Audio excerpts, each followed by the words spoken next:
تو وہ ندی کوئی پانی کی ندی نہیں ہے بلکہ ایک بہاؤ کی ندی ہے. تو جان نے امروہہ کی بھاشا کو، امروہہ کی زبان کو اپنی شاعری میں ڈھالا اور نوجوانوں کے سینٹیمنٹس کو انہوں نے پیش کیا. اس لیے آج جان ایلیا ہمارے بیچ میں، انہیں گئے ہوئے اب 22 برس ہو گئے، لیکن وہ آج بھی زندہ ہیں اور ہمیشہ زندہ رہیں گے. ظاہر ہے کہ وہ جس خاندان سے تعلق رکھتے ہیں اس خاندان میں کمال امروہی جیسا فلم ڈائریکٹر، ایسا ڈائریکٹر کہ جس نے ہندوستانی فلموں کو نئے شبد دیے،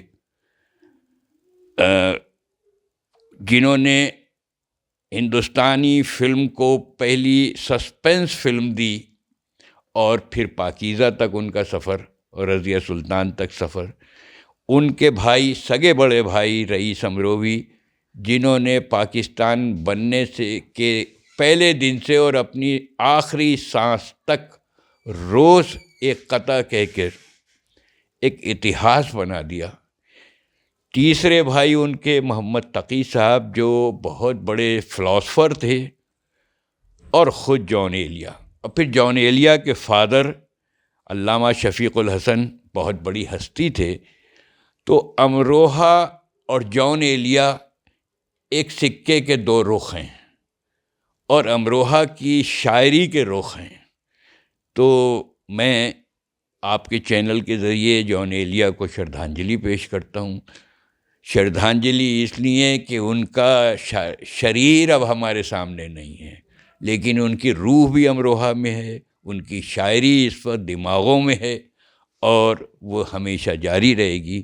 کیونکہ جان ایلیا نے جس طرح کی شاعری کی ہے، وہ کہتے ہیں کہ ہم رہے پر نہیں رہے آباد، یاد کے گھر نہیں رہے آباد، کتنی آنکھیں ہوئیں ہلاک نظر، کتنے منظر نہیں رہے آباد، شہر دل میں ان میں اکثر نہیں رہے آباد.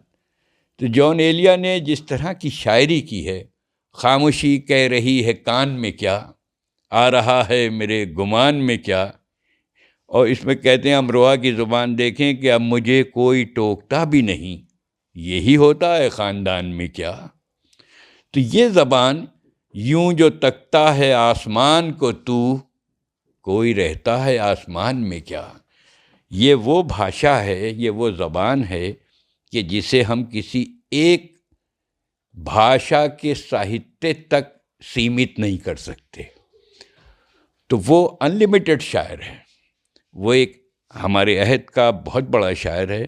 میں یہ کہتا ہوں کہ غالب، میر کے بعد غالب، اور غالب کے بعد ہمارے اس زمانے تک آتے آتے اگر ہم دیکھیں اقبال، تو اور اس کے بعد کی جو ہماری 21ویں صدی کی نسل شروع ہوتی ہے، وہ جان ایلیا کو سلام کر کے شروع ہوتی ہے، اور جان ایلیا کی سرپرستی میں آج کی شاعری ہو رہی ہے.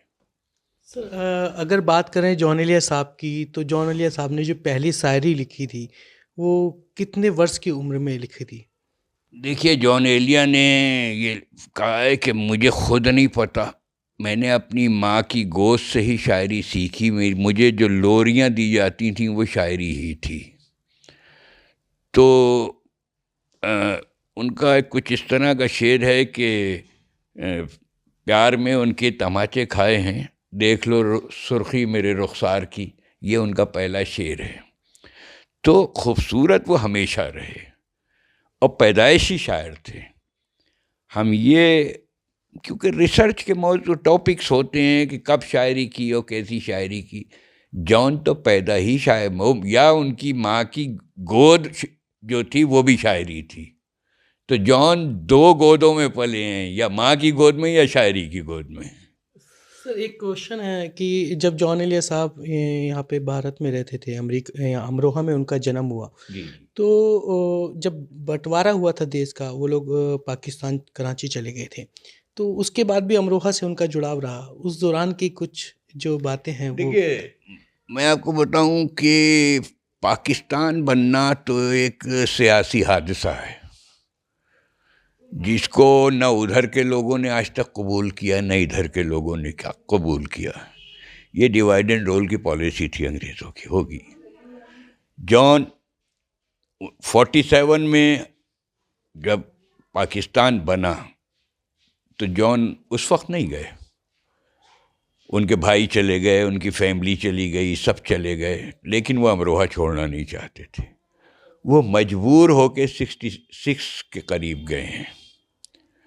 وہ بہت بات کو گئے, لیکن وہ رہے وہاں, اور ان کی یادیں, ان کی تڑپ, اور جب کسی مشاعرے میں گئے تو وہ یہی, بھائی میرے امروہے کی زبان یہ ہے, میرا امروہہ یہ ہے. وہ امروہہ کو کوئی ایک شہر نہیں سمجھتے تھے, بلکہ کوئی سب کانٹیننٹ سمجھتے تھے. تو وہ, اور جب وہ پاکستان سے امروہہ آئے ہیں, پہلے تو شاید وہ 90s میں جب آئے تو ٹرین سے اترتے ہی پاگل پن کی طرح سے ایک دم امروہہ کے پلیٹ فارم پہ آ کے پہلے تو دھرتی کو انہوں نے سجدہ کیا, پھر چوما, پھر یہاں کی مٹی بھی اپنے ہاتھوں میں لے کے اور اپنے منہ پہ لگائی. تو یہ جو ان کا دھرتی کے ساتھ جڑنا تھا, لگاؤ تھا, تڑپ تھی, وہ ایسا امروہی بہت کم دیکھنے کو ملتا ہے.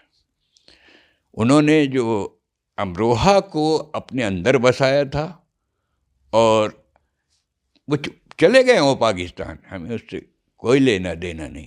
لیکن آج بھی صرف امروہہ ہی نہیں بلکہ ہندوستان کا ہر نوجوان, ہر ساہتیہ پریمی, ہر کلچر کا پریمی, ہر سنسکرتی سے جڑا ہوا ہر انسان, وہ رشتہ دار ہو یا نہ ہو, کسی بھی ایج کا ہو, جان ایلیا کو یاد کرتا ہے, جان ایلیا کو یاد کرتا رہے گا, کیونکہ جان ایلیا ہماری صدی کا بہت بڑا شاعر ہے. تو دیکھا آپ نے سنا پروفیسر صاحب کو جو رشتے میں جان ایلیا صاحب کے بھتیجے لگتے ہیں, انہوں نے جان ایلیا صاحب کی پوری کہانی بتائی. بھلے ہی جان ایلیا صاحب پاکستان چلے گئے تھے, لیکن وہ آج بھی امروہہ کی جو اپنی جنم بھومی ہے اس کو نہیں بھولے تھے.